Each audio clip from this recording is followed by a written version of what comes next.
보내고 있습니다. 이때 또 피서치를 맞아서 많은 사람들이 시원한 곳을 찾아가고 있는 이런 분위기이죠. 이런 분위기에 오늘도 믿음으로 영적 피서지인 성전에 모여서 하나님께 예배드리는 우리에게 위로부터 주시는 신령한 생수로 인하여 우리의 가라앉은 심령들이 해가를 받고 또 하나님 주시는 신령한 떡으로 인하여 우리 영혼이 살찌는 귀하고 복된 시간이 되시기를 주님의 이름으로 축복합니다. 우리가 지난 주일은 43주년 되는 교회 창립 주일이기 때문에 잠깐 강의 말씀을 멈췄었지요. 이어서 또 오늘 계속 말씀을 나누고자 합니다. 오늘은 17장을 읽었습니다마는 우리가 지난 주일날 16장에 대한 말씀을 나누었었어요.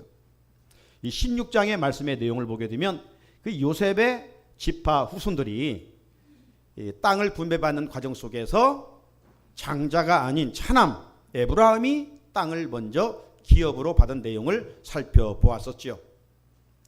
반면에 오늘 이제 드디어 17장에서 이 요셉의 후손 장남인 므낫세가 땅을 기업으로 받고 있는 내용을 기록하고 있습니다. 자, 오늘 그 주인공 므낫세가 누구입니까? 1절 말씀 중에 보게 되면 분명히 소개하고 있죠. 므낫세는 요셉의 장자였다. 요셉의 장자였다. 그렇다면 분명 장자가 먼저 땅을 기업받는 것이 순서일진데 지난번 말씀드린 것처럼 장자가 아닌 차남이 먼저 땅을 기업으로 분배받게 됐다라고 하는 것이었지요. 왜 그랬다고 그랬습니까? 하나님의 절대 주권이 개입했던 것을 우리가 첫 번째 이유로 삼고 또 하나의 이유는 족장 야곱이 그 후손들을 축복할 때 므낫세보다는 그 동생 에브라임을 더 크게 축복하였기 때문이라고 말씀을 드렸어요. 실상 아버지 이 요셉은 자기 장남 므낫세가 더 큰 복을 받기를 원했었지요. 그러나 하나님은 그렇게 계획을 세우지 않으시고 둘째를 통해서 당신의 구속사역을 이어가는 것을 볼 수가 있습니다. 이런 원리는 성경 전체에 흐르는 하나의 중요한 원리가 거기에 담겨 있음을 우리는 깨달아야 됩니다. 그 원리가 뭐냐? 그 원리는 첫째 것을 폐하시고 둘째 것을 세우시는 하나님의 섭리예요. 첫째 것을 폐하시고 둘째 것을 세우신다. 여기에 구속사적인 아주 중요한 원리가 담겨 있습니다. 히브리서 10장 9절 말씀을 보면 그 후에 말씀하시기를 보시옵소서 내가 하나님의 뜻을 행하러 왔나이다 하셨으니 그 첫째 것을 폐하심은 둘째 것을 세우려 하심이라. 하나님은 놀랍게도 첫째 것을 그렇게 귀하게 여기셨음에도 불구하고 구속사역에 있어서만큼은 첫째 것을 폐하시고 둘째를 세우신다는 겁니다. 이런 예를 들자면 한이 없지만 한두 가지만 성경에 나온 인물을 소개해 보면 아브라함의 사건이 그렇습니다. 아브라함 하나님께서 그를 부르시고 바닷가로 가서 네 후손을 바닷가에 모래알 만큼 많게 해주시겠다. 아브라함아 하늘을 바라봐라. 별을 셀 수 있겠니? 네 후손을 저렇게 별만큼 많이 해줄 거야. 하나님이 아브라함에게 약속을 했어요. 그런데 70이 넘고 80이 넘어도 약속된 자녀가 태어나지를 않는 것입니다. 그러자 아내 사라가 아브라함 남편에게 뭐라고 말합니까? 나에게는 이제 생산 기능도 떨어졌으니 그 몸종인 하갈하고 관계를 통해서 우리 대를 이어가야 하지 않겠습니까? 아마 아브라함도 무슨 말이야? 하나님께서 허락하시는 대로 대를 이어가야지. 이렇게 처음에는 아마 이야기하지 않았을까. 그런데 사라가 계속해서 재촉하니까 참 여자는 이 남자를 움직이는 힘이 있는 것 같아요. 그래서 아브라함이 하나님의 약속을 기다리지 못하고 아내 사라의 말을 듣고 몸종인 하갈과 관계 속에서 아들을 낳게 되는데 그 이름이 이스마엘이에요. 분명 이스마엘은 아브라함에게 장자입니다. 첫째입니다. 그러나 하나님의 계획은 이스마엘을 통해서 구속사역을 이어가기를 원하지 않으셨어요. 때가 되니까 100세에 그의 가정에 이삭을 선물로 주셨고 그 이삭을 통해서 구속사역을 이어가시잖아요. 첫째를 배하시고 둘째를 세우시는 하나님의 구속사역. 뿐만 아니라 이삭도 그렇습니다. 이삭이 리브가와 결혼을 했어요. 40세에. 그래서 아이를 갖게 됩니다. 아이를 갖게 되는데 복중에 쌍둥이를 갖게 됐어요. 이 쌍둥이를 갖게 되는데 이 태중에서부터 하나님이 이미 정했어요. 첫째 에서는 내가 미워하였고 둘째 야곱은 내가 사랑하였노라. 이 첫째 것을 배하시고 둘째 것을 하나님이 사용하시는 이 구속사의 모습을 우리가 성경을 통해서 많이 찾아볼 수가 있습니다. 왜 하나님이 이렇게 하셨을까요? 무엇을 보여주기 위하여 이런 원리를 계속 희미하게 보여주었을까요? 그것은 첫째 아담과 둘째 아담을 비교하기 위함입니다. 첫째 아담이 누구예요? 하나님의 최초의 걸작품 사람 아담이죠. 이 아담이 하나님의 말씀에 순종해야 될 텐데 불순종했어요. 불순종한 결과 어떻게 됐습니까? 에덴에서 추방을 당하게 되고 마침내 죽음이 찾아와서 인간에게 실패한 인간이죠. 비극의 종말을 맞이한 첫 번째 아담입니다. 반면에 둘째 아담인 예수 그리스도는 어떤 분입니까? 하나님 말씀에 철저하게 순종하신 분이세요. 자기 뜻을 꺾고 오직 하나님의 뜻이 이루어지기를 기도하신 분이셔요. 그래서 아담으로부터 내려온 죽음의 문제를 해결하고 우리 인간들에게 영생을 선물로 주신 것이죠. 바울은 후에 이 관계를 로마서 5장 19절에서 이렇게 이야기하고 있습니다. 같이 한번 읽어볼까요? 시작. 한 사람이 순종하지 아니함으로 많은 사람이 죄 힘든 것 같이 한 사람이 순종하심으로 많은 사람이 의인이 되리라. 아멘. 첫 번째 한 사람의 그 순종하지 않은 사람은 첫째 아담. 이 사람 때문에 죄가 들어왔고 두 번째 사람 아담 예수 그리스도를 통해서 이제 많은 사람이 그의 순종으로 인하여 의인이 됐다. 이렇게 말씀하고 있는 것입니다.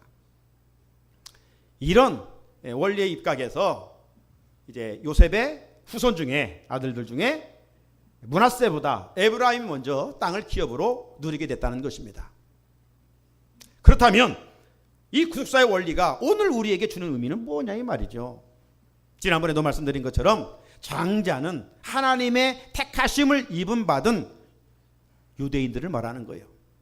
유대인들은 장자들이에요. 그런데 빛이신 예수 그리스도가 그들 가운데 오셨건만 저들이 어둠 가운데서 깨닫지 못하여 하나님의 아들 예수를 배척하게 되는 것이죠. 그래서 복음은 이방인들에게 전해지고 그 이방인들이 예수 그리스도 안에서 그를 믿음으로 말미암아 사죄의 은총을 입게 되고 하나님의 자녀가 되는 권세를 얻게 됐던 것입니다. 실상 우리는 모순덩어리죠. 허물과 쇳덩어리입니다. 하나님을 아버지라 부를 수도 없고 하나님과 관계를 이어갈 수도 없는 흉악한 존재들이에요. 그럼에도 불구하고 오늘 이렇게 하나님을 내 아버지로 고백하면서 성전에 모여서 구원의 감격과 기쁨 속에 예배 드릴 수 있다고 하는 이것은 우리에게 정말 감사의 조건이 아닐 수가 없어요. 왜 그리스도인들은 범사에 감사하느냐고 누가 묻는다면 나는 죄인이었음에도 불구하고 내 모든 죄를 다 탕감받고 예수께서 의인의 반열에 나를 세워주셨기 때문에 영원한 사망에 거한 내 존재였지만 예수님께서 나에게 영원한 생명을 주시고 하늘의 소망을 주셨기 때문에 나는 그 어떤 상황에서도 감사할 수밖에 없습니다. 이렇게 고백할 수 있어야 됩니다. 삼복의 무더위 속의 환경 때문에 우리 입술에 원망을 쏟아내지 말고 어떤 환경에 있든지 구원받은 성도답게 범사에 감사하는 귀한 성도들이 되기를 주님의 이름으로 축복합니다. 자, 이스라엘 백성들이 광야 40년을 지납니다. 그리고 우리가 지금 쭉 살펴보는 것처럼 요단 동편에 도착했을 때 그때 주변이 어떻다고 그랬습니까? 사막과는 완전 다르게 물이 흐르고 또 사막은 메말랐지만 또 황량했지만 그곳에는 정말 이 양떼들, 짐승떼를 기를 수 있을 만큼 초목이 무성했다. 그렇게 말씀을 드렸지요. 그때 12지파 중에 2지파 반 사람들, 르우벤 지파, 갓 지파, 므낫세 반 지파의 사람들이 모세를 찾아가서 우리 여기 살겠습니다. 이기적인 마음으로 그렇게 요구를 했지요. 결국 오늘 1절을 보면 므낫세의 장자 마기를 중심으로 요단 동편에 길앗과 바산을 얻게 되는 것을 볼 수가 있습니다.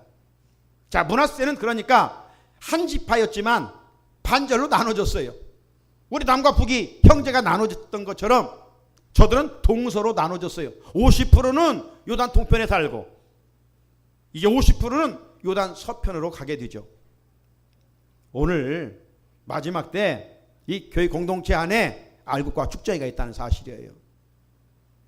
요단 동편은 하나님이 약속한 땅이 아니에요.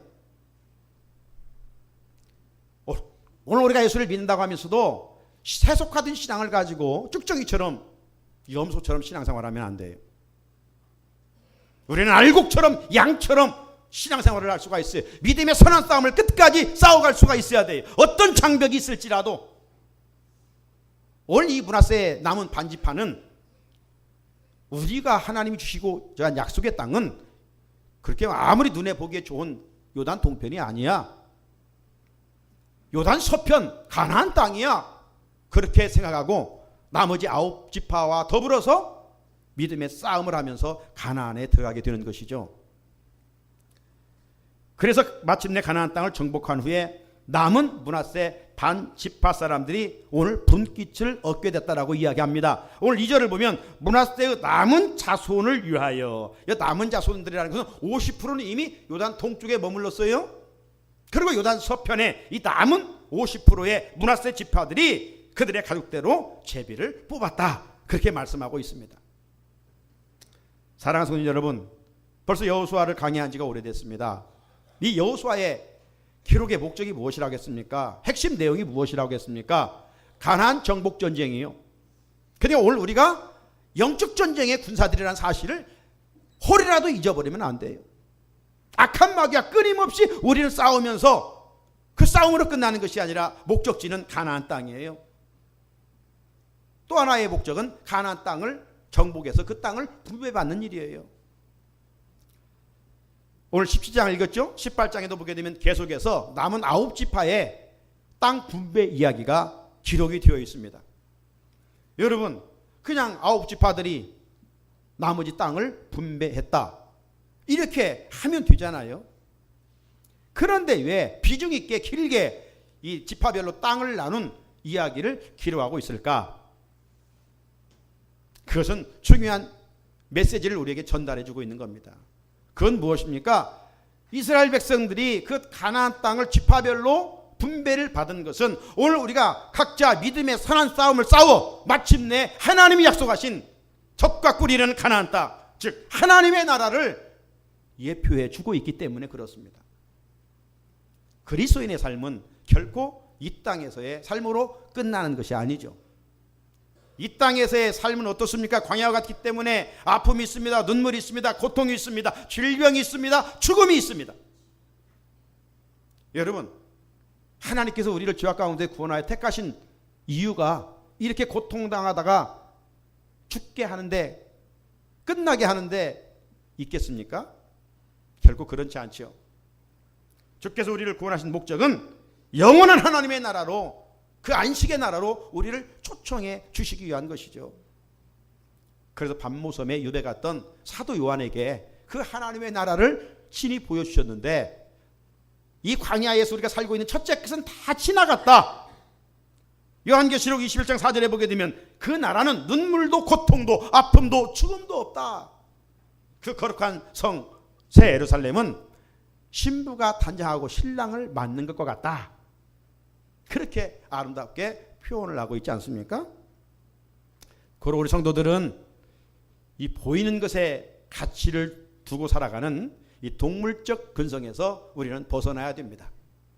우리 그리스도인들은 날마다 하나님의 나라의 소망을 두고 구원의 감격과 기쁨을 누리면서 살아갈 수 있어야 됩니다. 그러다가 이후에 천국에서 주님과 영생하는 그 축복을 누려갈 수 있어야 되는 것이죠. 자, 오늘 본문에 이제 므낫세 그 반 지파의 자손들이 구체적으로 땅을 분배받는 내용들을 본문은 기록을 하고 있습니다.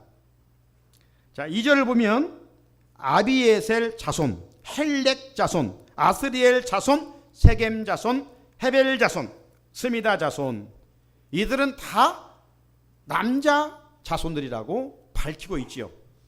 그런데 오늘 본문에서 주목할 만한 이름이 등장합니다. 그것은 3절에 있는 주인공들입니다.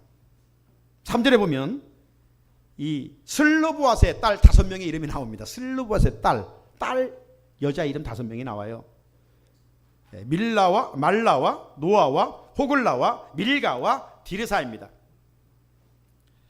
여러분, 이 남성 위주의 족보에서 여자가 등장한다는 것은 상상할 수가 없는 거예요.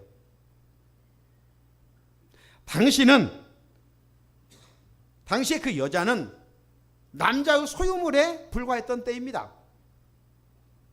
여자라고 하는 이유 때문에 아버지로부터 기업을 누릴 수도 없고 또 남자들로부터 어떤 혜택을 누릴 수가 없는 때가 당시 시대적인 상황입니다. 우리나라도 얼마 전만 해도 여자들에게는 상속권이 있지를 않았지 않았어요? 그러나 이제 다 모든 것은 시간이 흐르면 성경의 원리로 돌아가는 거예요. 성경의 원리로. 네? 노블레스 오블리지 예수님의 정신이 아니에요? 그런데 요즘 어떤 한 사성장군은 그 공관병을 그냥 노예 부리듯이 그러다가 지금 몰매를 맞고 있어요. 지금은 그런 때가 아니에요. 그런 때 갑질하다가는 지금은 인생 망해요. 어떻게 해야 존경받아요? 예수님처럼 높지만 별 4개를 달았지만 그 쫄병에 발을 씻어주는 거예요. 이게 예수님의 정신이에요. 그러면 세상은 아름다운 세상이 되어가는 거예요. 오늘 이 5명의 이름 기록될 수가 없는데 기록됐다는 사실은 참으로 놀라운 일이 아닐 수가 없습니다. 그 배경을 이해하려면 민수기 27장으로 가야 돼요. 지금 우리가 하는 큐티 내용 새벽마다 시편 말씀을 읽어가는데 그동안 길게 민수기 1장으로부터 36장까지 말씀을 새벽마다 나누었죠. 광야 38년의 역사죠. 그 역사 가운데 이스라엘 백성들이 출애굽하여 어디에 도착을 하게 되느냐? 가나안 근처 모압 평지에 도착하게 됩니다. 이 모압 평지에 도착했을 때 이 슬르보앗의 5 딸들이 당시 지도자 모세를 찾아옵니다. 엘르아살과 그리고 지휘관들을 찾아와서 간절하게 간청하는 것이 있습니다. 뭘 그 딸들이 간청했느냐? 내용을 요약해 보면 이거예요. 우리 아버지는 광야에서 죽었습니다. 슬르보앗이라고 하는 아버지가 죽었습니다. 하지만 우리 아버지는 여호와를 거역했던 그 고라의 무리에 들지를 않았습니다. 살다가 자연사했습니다. 이제 우리가 가나안 땅에 들어갈 텐데 우리 아버지는 아들이 없이 죽었습니다. 그러니 우리 딸들이 가나안 땅에 들어가면 어떻게 살 수 있단 말입니까? 너무나 부당하지 않습니까? 그러니 우리에게도 우리 아버지의 형제들의 기업 중에서 기업을 주십시오. 우리가 그래야 살지 않겠습니까? 그런 요구를 하게 됩니다. 여러분, 지도자 모세가 이 슬르보앗의 5 딸의 청을 듣고 어떻게 반응했을까요? 자, 그 내용이 민수기 27장 5절에 있습니다. 같이 한번 읽어볼래요? 시작. 모세가 그 사연을 여호와께 아뢰니라. 할렐루야. 누구에게 아뢰어요? 자기 생각으로 자기 판단으로 해결하려고 하지 아니하고 이 슬로바스의 5 딸의 말을 듣고 하나님께 나아가는 거예요. 하나님, 이 문제를 어떻게 해야 되겠습니까? 이것이 지혜요 능력인 겁니다. 여러분, 우리가 살아가면서 모세가 직면한 것처럼 이런 문제 저런 문제 해결할 것들이 얼마나 많아요. 내 힘으로 물론 할 수가 있어요. 내 지혜 경험으로 할 수 있어요. 하지만 오늘 모세처럼 그 사연을 문제를 여호와께 아뢰는 거예요. 이것이 지혜인 줄로 믿습니다. 그래서 하나님께서 모세에게 기도를 들으시고 처방을 하며 처방을 뭐라고 처방하느냐? 슬로보앗의 딸들의 말이 맞다. 응? 슬로보앗의 딸들이 말이 맞다. 그러니 저들 아버지 형제의 기업 중에서 그 딸들에게 기업을 나누어 얻게 하라. 그렇게 하나님이 명령을 했어요. 하나님은 고대 중동 사이에 사람들이 만들어 놓은 이 잘못된 관습을 지금 타파하시고 새로운 상속 규례를 제정해 주셨어요. 거기에 보게 되면 새 상속법은 이러합니다. 한 가정의 아버지가 딸만 낳고 아들이 없어 죽게 되면 이제는 딸들에게도 상속권을 주라. 그 집에 딸도 없다면 그 재산을 그 형제들에게 줘라. 형제들도 만약 없으면 가장 가까운 친척들에게 주라. 이런 고혈 제도를, 상속 제도를 하나님이 새롭게 만들어 주셨습니다. 자, 이것이 모세 시대 때 만들어진 거예요. 이제 시간이 흘러서 지금은 여호수아 시대예요. 여호수아가 12지파와 함께 싸워서 가나안 땅을 정복했어요. 이제 땅을 분배하고 있는 것입니다. 땅을 분배하고 있을 때 이 므낫세 지파에 속해 있던 이 슬로보앗의 5 딸들이 지도자 여호수아를 찾아와서 지금 이야기하는 것입니다. 오늘 본문 4절이죠. 여호와께서 모세에게 명령하사 우리 형제 중에서 우리에게 기업을 주라 하셨다 하며 여호와의 명령에 따라 그들에게 그들의 아버지 형제들 중에서 기업을 주므로. 이미 여호수아도 모세 시대 이 약속을 들었거든요. 하나님이 명령했으니 누가 거절할 수가 있겠어요. 그래서 다시 슬로보앗의 딸들이 기업을 요구했을 때 하나님의 분부에 여호수아가 순종하여 그들에게 땅을 기업으로 나누고 주고 있습니다. 자, 그렇다면 오늘 이 슬로보앗의 5 딸들을 통해서 우리에게 주시는 교훈이 무엇인가? 제가 말씀을 묵상하면서 3가지로 정리했어요. 첫째는 신앙교육의 중요성을 보여준다고 생각합니다. 신앙교육의 중요성. 자, 슬로보앗의 딸들이 모세에게 간청하는 말 중에 눈여겨볼 대목 하나가 있습니다. 자, 민수기 27장 3절입니다. 같이 한번 읽어볼까요? 시작. 방송실 빨리빨리 돌려주세요. 시작. 우리 아버지가 광야에서 죽었으나 여호와를 거슬러 보인 고라의 무리에 들지 아니하고 자기 뒤로 죽었고 아들이 없나이다. 저는 이 말씀 속에서 이 고라의 무리들에 들지 않았다는 여기에 액센트를 둬봤어요. 여러분, 고라가 누구입니까? 고라는 이 지도자 모세를 향해서 대항했던 사람입니다. 하나님이 세우신 질서를 향해서 도전을 했던 사람이에요. 그러다가 이제 자기 혼자 힘이 붙이니까 250명과 함께 힘을 모아 지도자 모세를 대들었다가 하나님의 심판을 받게 되는데 하늘에서 불이 내려오고 땅이 갈라져서 다 죽게 되었죠. 자, 그런 역사적 사건이 있었어요. 그런데 이 슬로보앗이라는 사람은 그때 이 고라의 악에 참여하지 않았다는 것입니다. 저는 이렇게 한번 생각해 봤어요. 이 슬로보앗이 지금 아들도 없잖아요. 딸만 5입니다. 소망이 없어요. 네? 저희 유할아버지가 딸만 7이에요. 아들이 없어요. 그래서 저 어머니 형제들을 교육을 시키질 않았대요. 여자들이 배우면 뭐하나. 네? 옛날 어르신들 그랬잖아요. 딸들 배우면 뭐해. 얼마든지 슬로보앗도 그렇게 생각할 수가 있어요. 가나안 땅에 들어간들 저들은 기업도 땅도 얻을 수 없는데, 그래? 그러면 고라가 이 무리들을 당을 지어서 쿠데타를 지금 일으키는 거 아닙니까? 만약 쿠데타를 성공하면 이제 고라가 오늘날로 표현하면 대통령이 되는 거예요. 그러면 고라를 대통령 세우는 일에 일조했으니까 이 슬로보앗도 뭐 하나를 얻을 거 아니에요? 그러면 그때 5 딸들에게 어떤 보상을 요구할 수도 있습니다. 2판 4판 아닙니까? 아들도 없는데 이럭저럭 그의 가면 끝이 나는데, 그런데 이 슬로보앗은 그런 이 고라의 악에 함께 참여하지 않았다는 겁니다. 대신 그 딸들을 향해서 지금 시대적 상황은 너희들에게 소망이 없지만 낙심하지 말아라. 하나님께서 분명 너희들에게 가나안 땅에 들어가게 하면 다 다 먹고 살도록 책임져 주실 거야. 그 땅은 참 좋은 땅이야. 그래 너희들이 기억할 것은 하나님만 잘 섬기면 돼. 이런 신앙교육을 슬로바앗이 그의 5 딸들에게 가르쳤다는 사실이죠. 그 결과 소망 없이 살다가 끝나버릴 이 5 딸의 이름이 성경에 기록될 만큼 복받은 후손들이 되었습니다. 오늘 우리 부모의 이치에서 사랑하는 자녀들 앞에 믿음의 본을 보여줘야 할 이유가 바로 여기에 있다는 사실이죠. 이 일은 미루어서 될 일도 아니고 무엇보다도 선행되어야 할 거룩한 일이고 긴급한 일이고 중요한 일인 것입니다. 또 하나는 도전적인 삶의 축복을 보여줍니다.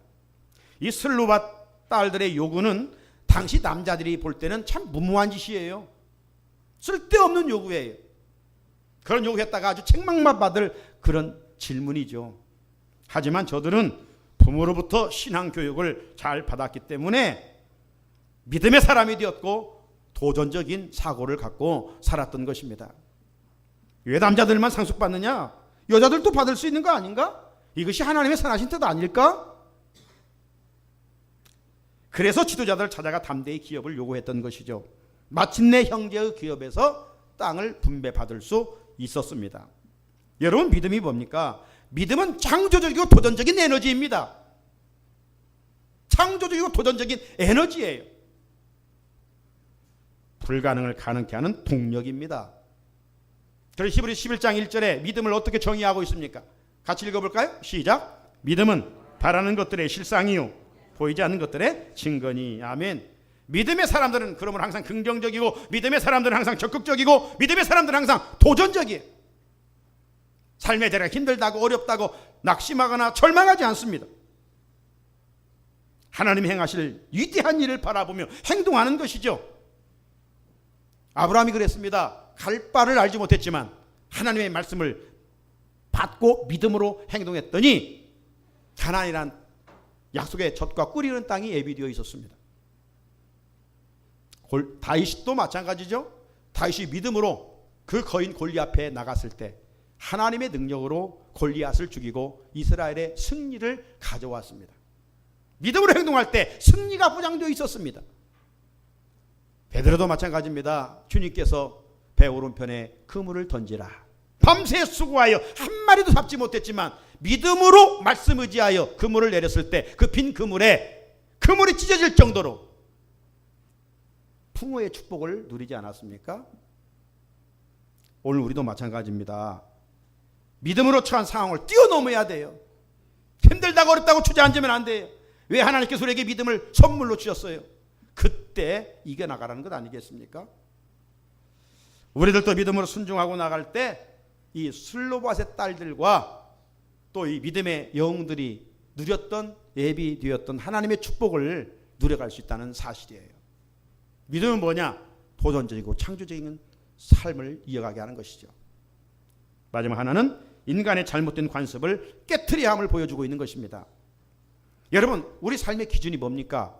그리스도의 삶의 기준은 어떤 세상 관습이나 전통이 아니에요. 철저히 하나님의 말씀이에요. 말씀.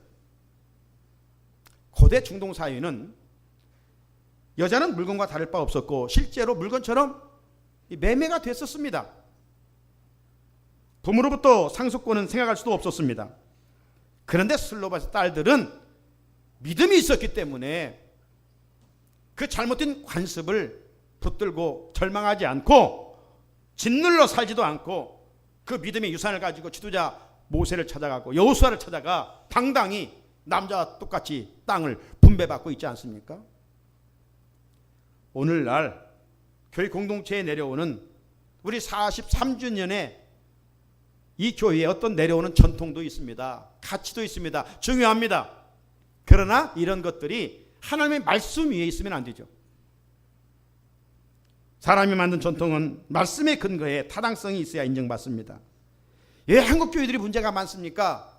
하나님 말씀보다도 사람이 만든 제도를 더 붙들고 있기 때문입니다.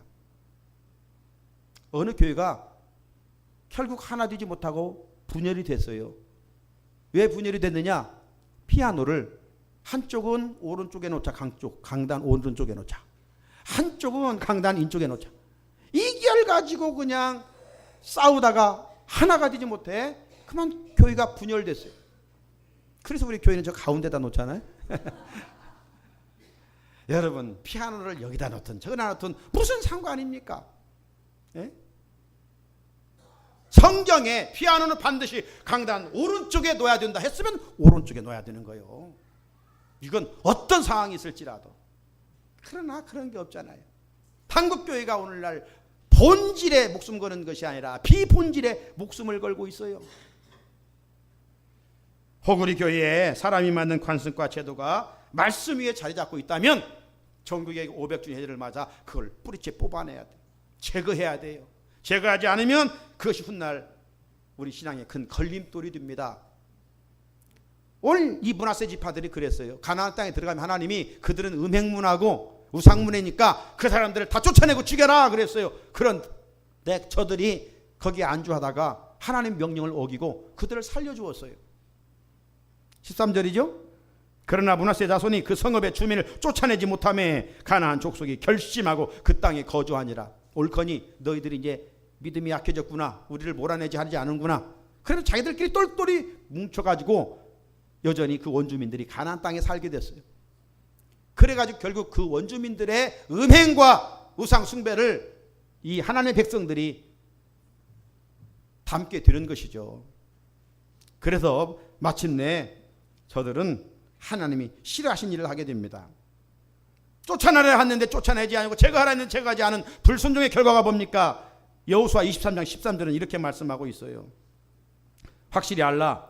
너희 하나님 여호와께서 이 민족들을 너희 목전에서 다시는 쫓아내지 아니하시리니 너희는 그들이 너희에게 올무가 되며 덫이 되며 너희 옆구리에 채찍이 되며 너희 눈에 가시가 되어서 너희가 마침내 너희 하나님 여호와께서 너희에게 주신 이 아름다운 땅에서 멸하리라.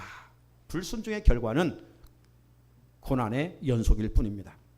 사랑하는 성도 여러분, 하나님께서 오늘 므낫세 지파 슬르보사의 5딸을 통해서 우리에게 교훈해 주었습니다. 먼저 오늘 믿는 부모로서 자녀들 앞에 믿음의 본을 보여주는 신앙생활을 할 것을 말씀하고 있는 것이에요. 그래야 자녀들이 믿음 안에서 창조적이고 도전적인 삶을 살 수가 있습니다. 내 안에, 우리 교회 공동체 안에 제거할 것, 뽑아내야 할 것, 하나님이 싫어하신 것들이 있으면 쫓아내라고 말씀합니다. 쫓아낼 때 하나님의 주시는 은혜를 지속적으로 누려갈 수가 있습니다. 말씀의 날카로운 검으로 우리의 부패된 마음과 생각을 찔러 쪼개므로 거룩하고 신실한 하나님의 백성으로 다시 회복될 수 있어야 하겠습니다. 말씀 후에 나눌 이 성찬 예식을 통하여 하나님의 사랑을 더 깊이 깨닫고 슬로바스의 딸들의 믿음을 이어받아 약속된 축복을 누려가는 주인공들이 되기를 주님의 이름으로 축원합니다. 같이 주신 말씀 붙들고 슬로바스 딸들의 이 믿음을 오늘 내 믿음으로 승화시켜 갈 수 있게 하옵소서. 같이 기도드리겠습니다. 거룩하신 하나님